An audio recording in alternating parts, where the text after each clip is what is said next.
Hey everyone, this is Stress-Free AI News, where we are going to tell you everything that's happening in the world of AI without making you feel like you need a brain upgrade to understand it all.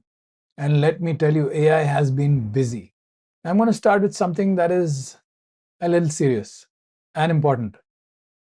What has happened is that all the big AI companies have come together and decided that we need to put some really strict rules, regulations, and checks in place for DNA synthesis.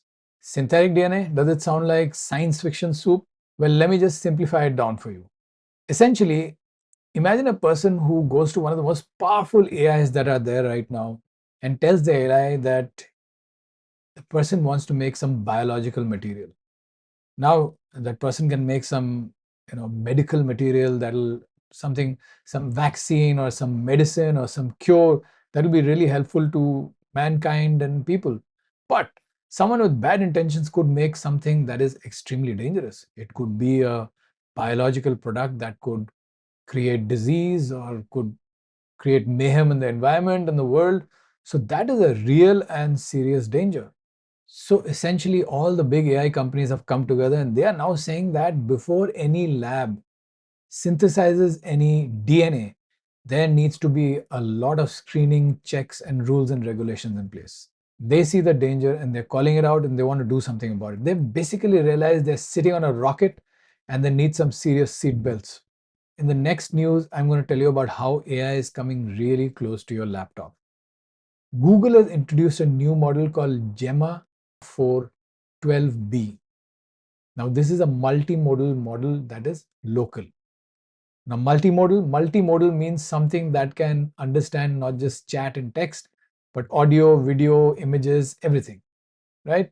So that means it has many modes of understanding what you are telling it. Local means that this model can actually sit and work inside your laptop. All your laptop needs is 16 GB of VRAM or unified memory. Now, this figure is what we have been told right now, but you better make sure if you're basing something on this figure that you check this and recheck it. That 16 GB of VRAM or unified memory, all that's required for Gemma 412B to run on your laptop. Now, if it is local, that means you're not going to some massive AI company and using their resources to ask your question and get solutions. You are actually using the model, the AI model sitting in your laptop. That means there is no subscription, there's no limits. You'll not be charged for anything. It's working from your laptop, which is huge. So the import of this is that now AI is not going to be locked in some major tech company, a large, imagine a huge robot somewhere very far away who's helping you do your stuff. But now AI is a very efficient robot, mini robot that's sitting inside your laptop and helping you with everything. That's a huge step. Now let's talk about AI art. Two models are making waves in the world of AI art. One is Reve 2.0 and one is Ideogram 4.0. Reve 2.0 is making waves because it has introduced a way of creating images through code. Now, what is the big deal about that? Now, imagine that you are doing something with Lego. You have created a huge Lego city, and the base of the city is this ground which you have created with brown Lego bricks. Okay. Now, you want to change those brown Lego bricks to from brown to green. How do you do it? You will have to pull down each and every component of the city you built and then remake that ground with green Lego bricks. With Reve 2.0, because it's code based, all you need to do is change the code and everything changes. That means automatically the brown bricks will turn into green without you needing to change anything. Now, that means creating images and changing them and altering them becomes very versatile and easy. So it's an important step forward. Ideogram 4.0 is also focusing on making design easier. It's very good with text on images, with elements that can be changed.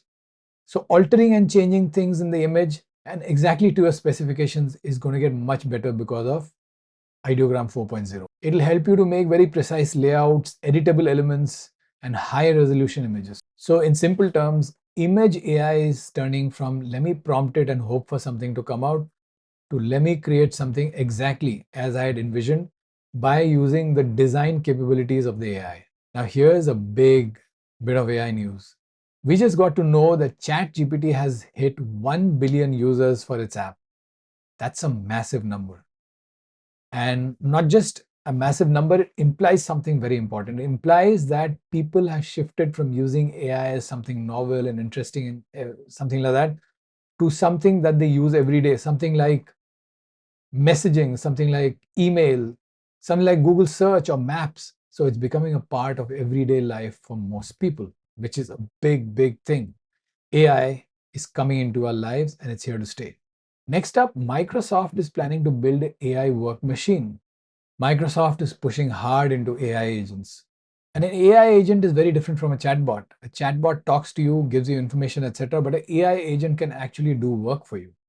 It can open files, it can use tools, it can do work according to what you want it to do. An AI agent can actually do tasks. So imagine an assistant who can do more than talk to you, who can actually open files, who can understand what you want to be done, who can use tools and complete your work across different apps.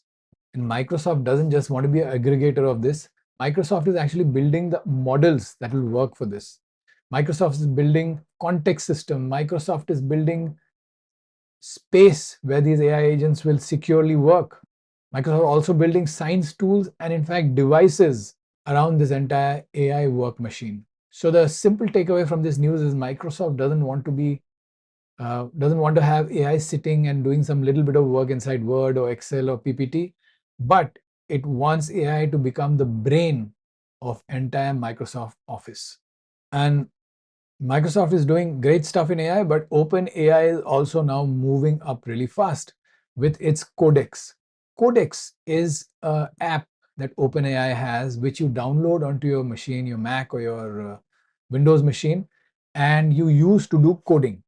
Now, it was specifically for coders and programmers, but now more than 5 million people are using Codex every week, and 20% of those people are non-coders. They don't know programming.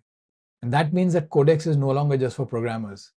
It can be used by internal teams who don't know coding to actually build their tools, their workflows, apps, and websites, all without knowing a single line of code. All the good things, but one thing that AI is causing is an increase in the price of hardware. Because AI is using up so many chips and so much of computer memory that the price of computer hardware, computer memory is going up. There has been a recent update that a 32 GB DDR5 RAM kit is being priced at around $375. And you're going to find it very difficult to find cheaper kits.